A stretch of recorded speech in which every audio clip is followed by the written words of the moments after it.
고린도전서 15장 1절로 11절 말씀 저희 다 같이 보겠습니다. 형제들아, 내가 너희에게 전한 복음을 너희에게 알게 하노니 이는 너희가 받은 것이요 또 그 가운데 선 것이라. 너희가 만일 내가 전한 그 말씀을 굳게 지키고 헛되이 믿지 아니하였으면 그로 말미암아 구원을 받으리라. 내가 받은 것을 먼저 너희에게 전하노니 이는 성경대로 그리스도께서 우리 죄를 위하여 죽으시고 장사 지낸 바 되셨다가 성경대로 사흘 만에 다시 살아나사 게바에게 보이시고 후에 12 제자에게와 그 후에 500여 형제에게 일시에 보였었나니 그 중에 지금까지 대다수는 살아있고 어떤 사람은 잠들었으며 그 후에 야고보에게 보이셨으며 그 후에 모든 사도에게와 맨 나중에 만삭되지 못하여 난 자 같은 내게도 보이셨느니라. 나는 사도 중에 가장 작은 자라. 나는 하나님의 교회를 박해하였으므로 사도라 칭함받기를 감당하지 못할 자니라. 그러나 내가 나 된 것은 하나님의 은혜로 된 것이니 내게 주신 그의 은혜가 헛되지 아니하여 내가 모든 사도보다 더 많이 수고하였으나 내가 한 것이 아니요 오직 나와 함께 하신 하나님의 은혜로다. 그러므로 나나 그들이나 이같이 전파하매 너희도 이같이 믿었느니라. 아멘. 우리는 지금 부활절의 메시지에 대해 생각해 보고 있습니다. 오늘은 예수님께서 예루살렘으로 입성하신 것을 기념하는 종려주일입니다. 오늘은 예수님께서 부활하신 것을 믿는 이유들에 대해 생각해 보겠습니다. 부활절은 모든 그리스도인들에게 매우 중요한 절기입니다. 그 이유는 예수님의 부활이 우리 믿음의 기초가 되기 때문입니다. 예수님의 부활이 사실이라면 우리의 믿음은 헛된 것이 아닙니다. 하지만 예수님의 부활이 사실이 아니라면 우리가 믿는 모든 것들은 헛된 것입니다. 그리스도인들이 믿는 모든 것들이 이 한 사건에 의해 좌우됩니다. 예수님의 부활로 교회가 시작되었습니다. 예수님께서 못 박히실 때 예수님을 따르던 사람들은 없었습니다. 죽은 사람이 죽은 채로 있는 것은 당연한 것이었습니다. 그래서 모든 사람들은 예수님께서도 죽은 채로 무덤에 있을 것이라고 생각했습니다. 예수님을 사랑하던 제자들조차 예수님께서 부활하실 것이라고 전혀 예상하지 못했습니다. 예수님께서 부활하셨던 그날 아침 예수님의 무덤 밖에는 아무도 없었습니다. 아무도 그 새벽에 예수님께서 부활하실 것이라고 예상하지 못했습니다. 그래서 예수님의 빈 무덤을 보고 사람들은 놀랐습니다. 그들은 누군가가 예수님의 시신을 훔쳐갔다고 생각했습니다. 그 누구도 예수님께서 부활하셨다고 생각하지 못했습니다. 오늘 저는 예수님의 부활을 믿는 분들과 믿지 않는 분들과 그리고 그 믿음을 잊어버린 분들에 대해 말씀드리겠습니다. 첫째로 예수님의 부활을 이미 믿는 분들에게는 부활의 확신을 드리겠습니다. 우리가 예수님의 부활을 믿기는 믿지만 가끔 그것이 사실인가 질문할 수 있습니다. 또 사랑하던 사람들을 다시 볼 수 있을지 질문할 수 있습니다. 하지만 저는 우리가 사랑하는 사람들을 다시 보게 될 것이라고 확실히 믿습니다. 우리가 이 세상을 떠난 후 천국에서 영생하게 될 것입니다. 우리 모두는 예수님께서 부활하신 것처럼 부활하게 될 것입니다. 또 둘째로 예수님의 부활을 믿지 않는 분들에게는 부활의 증거를 말씀해 드리겠습니다. 21세기에 누가 부활을 믿을 수 있는가 질문할 수 있습니다. 어떻게 죽은 사람이 다시 살아나는지 믿지 못할 수 있습니다. 이런 분들에게는 예수님의 부활을 믿는 이유를 말씀해 드리겠습니다. 또 셋째로, 예수님을 믿었었는데 그 믿음을 잊어버린 분들에게는 부활을 믿어야 하는 이유를 말씀드리겠습니다. 교회에서 자라나서 세례도 받았습니다. 그러다가 대학에 가서 어떤 사람들이 예수님과 성경에 대해 매우 어려운 질문들을 하는 것을 들었습니다. 그런데 그 질문들의 답을 자신도 얻을 수가 없었습니다. 그래서 자신도 믿음을 잃었습니다. 그렇다면 오늘 말씀이 예수님을 믿는 믿음으로 돌아가는 디딤돌이 되기를 바랍니다. 우리는 이 모든 것들의 열쇠를 오늘 읽은 성경 말씀을 통해 깨달을 수 있습니다. 고린도전서 15장 말씀을 보면 우리는 다음의 이유들로 예수님의 부활을 믿어야 합니다. 우리는 이런 이유들로 예수님의 부활을 믿어야 합니다. 첫째로, 저희가 읽은 말씀 가운데 1절과 2절 말씀을 보면 우리는 부활의 능력을 믿어야 합니다. 우리는 부활의 능력을 믿어야 합니다. 성경이 하나님의 말씀이 아니라고 믿는 사람들은 성경에 나오는 모든 이야기들은 신화에 불과하다고 그렇게 생각합니다. 그들은 이렇게 말합니다. 성경은 사람들이 지어낸 이야기이기 때문에 성경을 믿을 수 없습니다.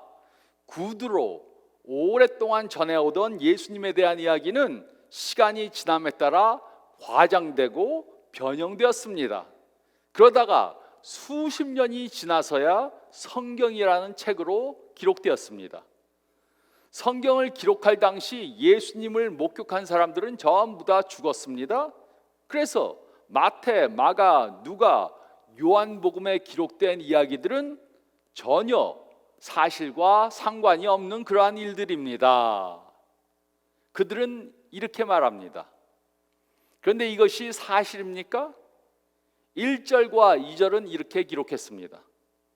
형제들아, 내가 너희에게 전한 복음을 너희에게 알게 하노니 이는 너희가 받은 것이요 또 그 가운데 선 것이라. 너희가 만일 내가 전한 그 말을 굳게 지키고 헛되이 믿지 아니하였으면 그로 말미암아 구원을 받으리라. 기독교를 믿지 않는 학자들도 이 편지를 쓴 사도 바울이라는 사람이 주 1세기에 살았던 실제 인물이다 이렇게 믿습니다.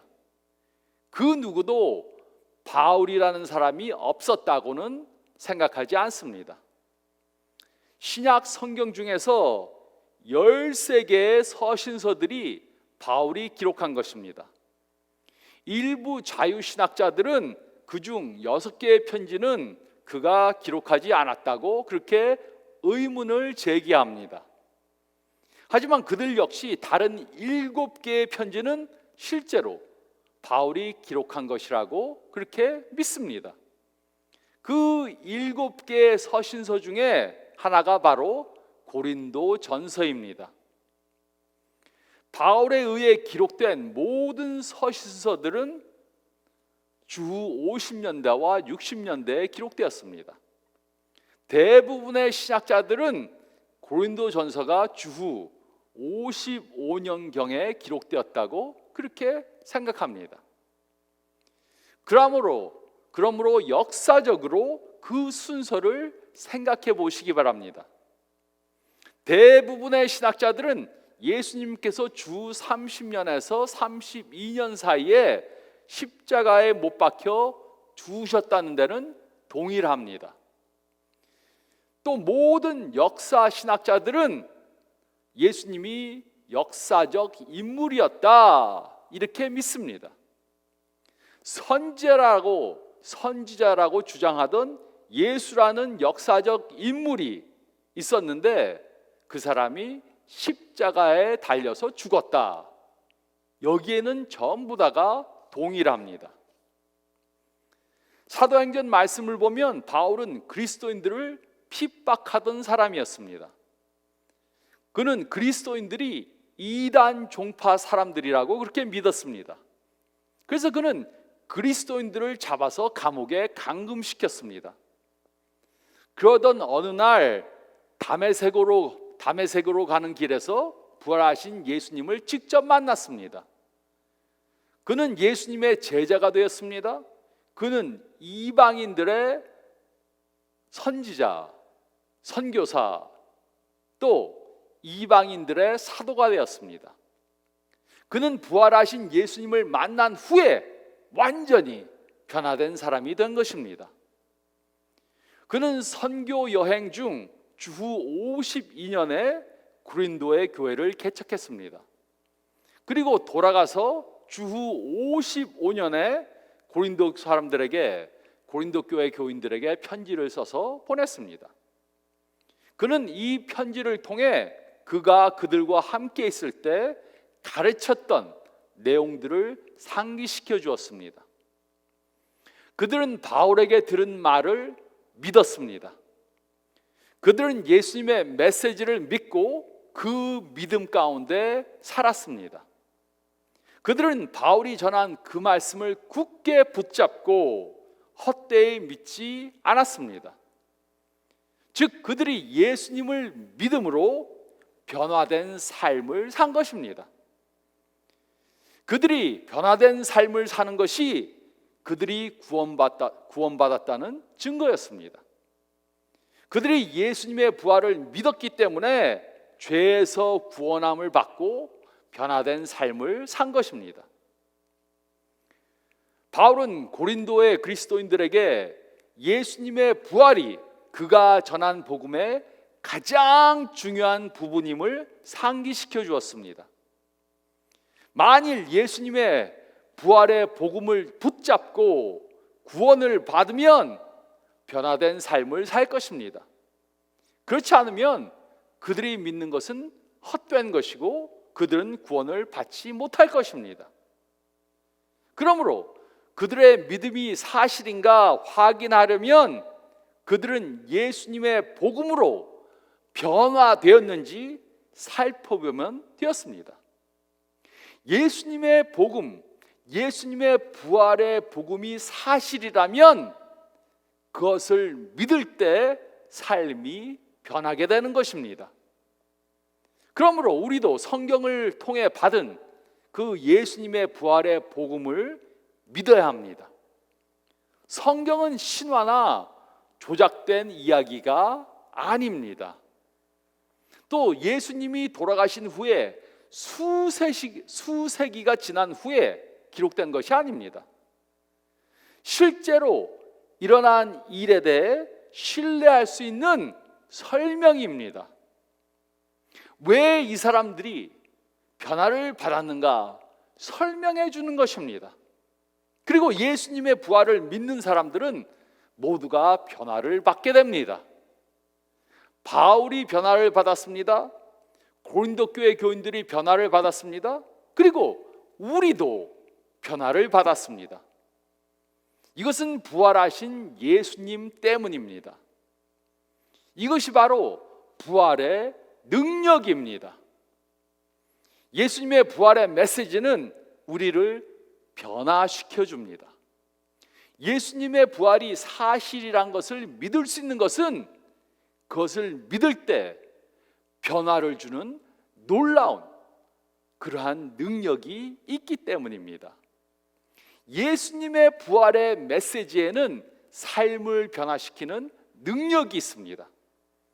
우리는 부활의 능력을 믿어야 합니다. 우리는 부활의 능력을 믿어야 합니다.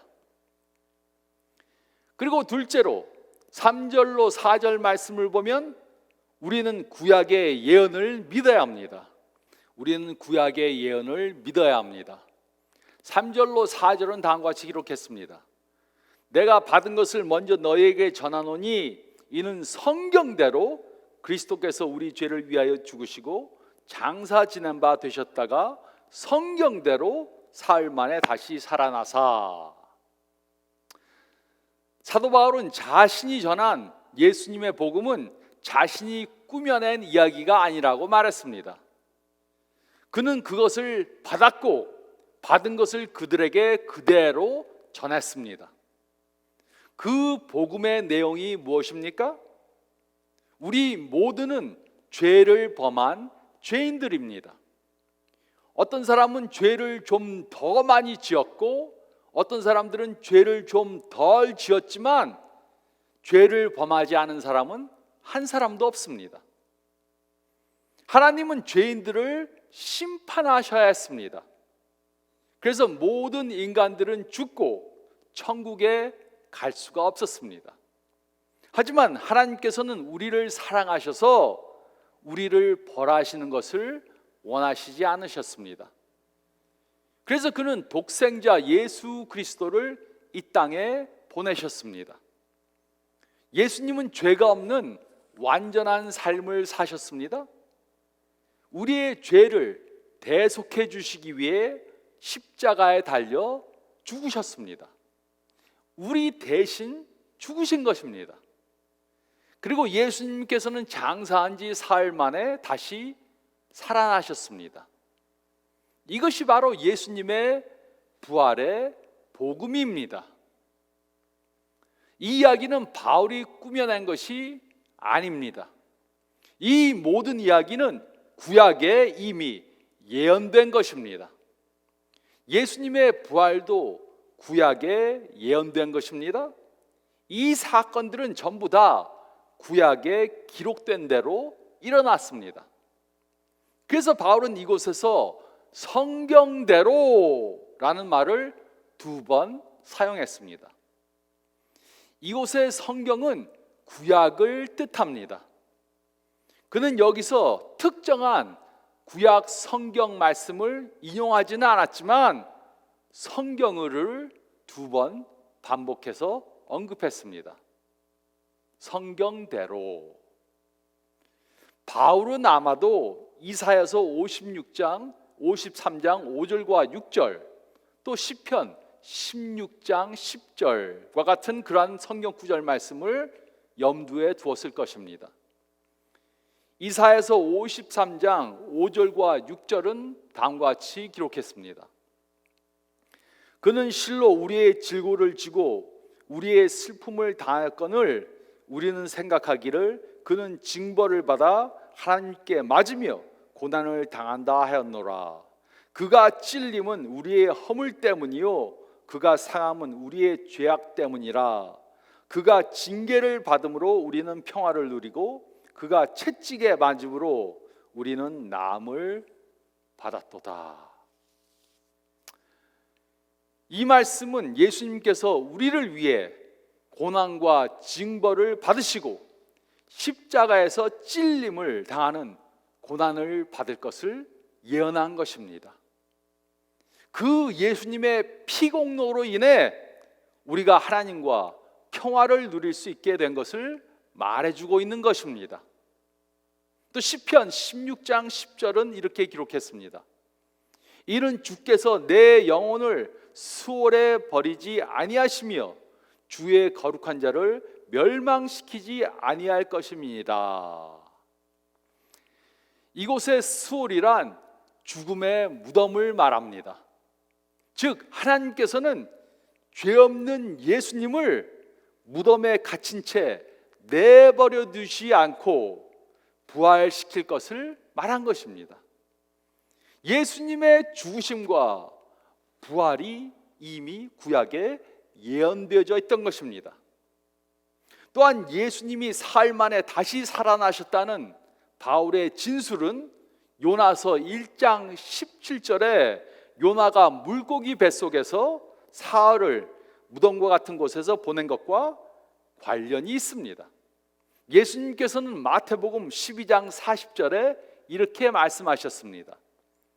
요나가 밤낮 사흘 동안 큰 물고기 뱃속에 있었던 것 같이 인자도 밤낮 사흘 동안 땅 속에 있으리라. 그러므로 예수님께 일어난 사건들은 우연히 그냥 있었던 일이 아닙니다. 예수님께서 십자가에서 돌아가시고 무덤에 장사되시고 부활하신 것은 구약에 예언된 그러한 내용입니다. 이 모든 것들이 하나님의 계획대로 일어났습니다. 모든 것들이 구약 예언의 성취입니다. 구약의 예언과 예수님께서 이루신 것은 서로 일치합니다. 그래서 우리는 예수님이 죽으시고 부활하신 것을 믿을 수 있는 것입니다. 그냥 막 일어난 사건이 아니고 구약에 예언된 것이 예수님 안에서 이루어진 것입니다. 그래서 우리는 예수님의 부활을 믿을 수 있는 것입니다. 우리는 구약의 예언을 믿어야 합니다. 우리는 구약의 예언을 믿어야 합니다. 그리고 셋째로 5절로 11절 말씀을 보면 우리는 목격자들의 증언을 믿어야 합니다. 우리는 목격자들의 증언을 믿어야 합니다. 그리스도인들이 아닌 일반 학자들도 예수님께서 십자가에 못 박혀 죽었다는 그러한 사실을 인정합니다. 예수라는 사람이 있었는데 그 사람이 십자가에 못 박혀 죽었다. 이것은 전부 다 믿습니다. 하지만 이들은 예수님의 부활은 믿지 않습니다. 5절로 7절은 다음과 같이 기록했습니다. 게바에게 보이시고 후에 12 제자와 그 후에 500여 형제에게 일시에 보이셨나니 그 중에 지금까지 대다수는 살아있고 어떤 사람은 잠들었으며 그 후에 야고보에게 보이셨으며 그 후에 모든 사도에게 와. 바울은 이곳에 예수님을 본 사람들, 부활하신 예수님을 본 사람들을 열거했습니다. 예수님은 게바에게 나타나셨습니다. 게바는 베드로와 동일한 사람입니다. 그는 또한 다른 12 사도들에게 나타나셨습니다. 12 사도는 예수님을 팔고 스스로 목숨을 끊은 가롯 유다를 제외한 12 예수님의 제자들을 가리킵니다. 그 후에 그는 500명이 넘는 사람들에게 일시에 나타나셨습니다. 그들 중 일부는 잠들었지만 죽었지만 대부분의 사람들이 아직 살아 있었습니다. 그 다음에 야고보와 모든 사도에게 나타나셨습니다. 이곳에 언급된 야고보는 12 사도 중 세베대의 아들 야고보나 알파오의 아들 야고보 중에 한 사람은 아닙니다. 모든 사도라고 따로 언급되어 있기 때문에 이 야고보는 12 제자 중에 한 사람이 아니었습니다. 그 대신 이곳에 언급된 야고보는 예수님의 죽음과 부활 후에 예수님을 믿은 예수님의 동생 야고보를 말합니다. 이 야고보는 후에 예루살렘 교회의 지도자가 되었습니다. 또 예수님께서는 500명이 넘는 형제 자매들에게 일시에 나타나셨습니다. 그들 중 대부분은 바울이 이 서신을 기록할 때 아직 살아 있었습니다. 즉, 이 편지는 사건이 일어난 후 수십 년, 수백 년이 지나서 기록된 것이 아닙니다. 바울이 이 서신을 기록할 때 대부분의 사람들, 예수님의 부활을 본 대부분의 사람들이 아직 살아 있었습니다. 부활을 믿지 않는 사람들은 제자들이 예수님을 너무 보고 싶어 해서 예수님을 환상으로 보았다, 이렇게 말합니다.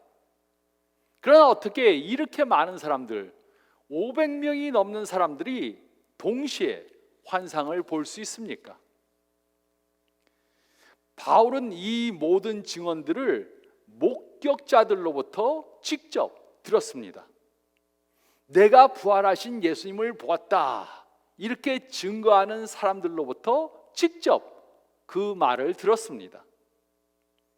그는 예수님의 부활을 본 그 사람들의 증언을 믿었을 뿐만 아니라 고린도에 있는 그리스도인들에게 그 목격자의 증언을 믿으라고 말했습니다. 그러나 그들의 증언이 바울이 부활하신 예수님을 믿는 유일한 이유는 아니었습니다. 8절로 11절은 이렇게 기록했습니다. 맨 나중에 만삭되어 못하여 난자 같은 내게도 보이셨느니라. 나는 사도 중에 가장 작은 자라. 나는 하나님의 교회를 박해하였으므로 사도라 칭함받기를 감당하지 못할 자니라. 그러나 내가 나된 것은 하나님의 은혜로 된 것이니 내게 주신 그의 은혜가 헛되지 아니하여 내가 모든 사도보다 더 많이 수고하였으나 내가 한 것이 아니요 오직 나와 함께 하신 하나님의 은혜로다. 그러므로 나나 그들이나 이같이 전파함에 너희도 이같이 믿었느니라. 바울은 부활하신 예수님을 본 사람들의 그 리스트에 명단에 자신도 포함시켰습니다. 그는 자신을 만삭되지 못한 상태에서 비정상적으로 태어난 사람이라고 소개했습니다. 이것은 자신이 비정상적으로 사도가 되었다고 설명한 것입니다. 예수님께서는 바울이 그리스도인들을 핍박할 때 그에게 나타나셨습니다. 바울이 다메섹으로 가는 길에 부활하신 예수님을 직접 만났습니다. 이 구절에서 바울은 하나님의 구속의 은혜에 대해 강조했습니다. 그는 자신이 교회를 핍박하던 사람이기 때문에 사도가 될 자격이 없는 사람이라고 말했습니다. 그래서 그는 하나님께서 그를 이방인들의 사도로 삼으셨을 때 그 복음을 전하는 일에 더 많은 수고를 한 것입니다. 그는 오직 하나님의 은혜, 즉 그를 구원하시고 섬기게 하신 은혜에 감사했습니다. 그는 자신과 다른 모든 사도들이 예수님의 부활에 대한 복음을 전파했다고 말했습니다. 그리고 이것이 고린도 사람들이 믿었던 메시지였습니다. 그렇다면 바울과 다른 사도들은 왜 목숨을 걸고 부활하신 예수님에 대해 다른 사람들에게 전했습니까? 그 이유는 그들이 부활하신 예수님을 직접 보았기 때문입니다. 그들은 모두 그들이 선포한 예수님의 부활에 대해 전파하다가 목숨을 잃었습니다. 그들은 부활하신 예수님을 직접 보았고 목격한 것을 전하다가 죽었습니다. 이들은 직접 부활하신 예수님을 보았기 때문에 그들이 그 사실을 증거하는 것은 이 세상에 어떤 것도 막을 수가 없었던 것입니다. 아무리 죽음으로 그들을 협박해도 그들은 자신들이 목격한 부활하신 예수님을 증거한 것입니다. 우리는 목격자들의 증언을 믿어야 합니다. 우리는 목격자들의 증언을 믿어야 합니다. 이 말씀을 통해 바울은 성경이 기독교를 창조한 것이 아님을 말해 주었습니다. 또한 그리스도인들이 기독교를 만들어낸 것이 아니라고 말했습니다. 오직 예수님의 부활만이 기독교와 기독교인들을 만들어낸 것입니다. 오직 예수님의 부활만이 그를 목격한 사람들로 변화된 삶을 살게 만들어 주었습니다. 그들이 예수님의 부활을 믿었기 때문에 변화된 것입니다. 그들은 부활하신 예수님을 보았기 때문에 완전히 변화된 삶을 살았습니다. 그리고 그 어떤 것도 그들이 부활하신 예수님에 대해 증거하는 것을 막을 수 없었습니다. 예수님의 부활을 믿으면 우리도 그들처럼 변화되게 됩니다. 여러분도 그것을 경험하셨고 저도 그것을 경험했습니다. 예수님을 믿으니까, 부활하신 예수님을 믿으니까 우리의 삶이 변화되었습니다. 또 우리도 부활하신 예수님에 대해 담대하게 증거할 수 있습니다. 역사를 바꾼 그 예수님의 부활의 사건은 우리로 새로운 삶을 살고 우리가 그 복음을 전함으로 다른 사람들도 새로운 삶을 살게 해줍니다. 우리의 소망은 결코 헛된 것이 아닙니다. 아직 예수님을 믿지 않는 분들이나 의심하는 분이 있으면 부활하신 예수님을 믿으시기 바랍니다. 또 예수님을 믿다가 그 믿음을 버린 분들도 예수님을 다시 믿으시기 바랍니다. 부활의 증거를 조사해 보시기 바랍니다. 오늘 들은 이 말씀을 잊지 마시기 바랍니다. 생각해 보고 또 묵상해 보시기 바랍니다. 그리고 부활하신 예수님을 믿으시기 바랍니다. 부활하신 예수님을 믿기에 오늘보다 더 좋은 날은 없습니다. 예수님을 믿기로 오늘 작정하시기 바랍니다. 이렇게 부활하신 예수님을 믿음으로 변화된 삶을 사는 저와 여러분들이 되시기를 부활하신 예수님의 이름으로 축원드립니다.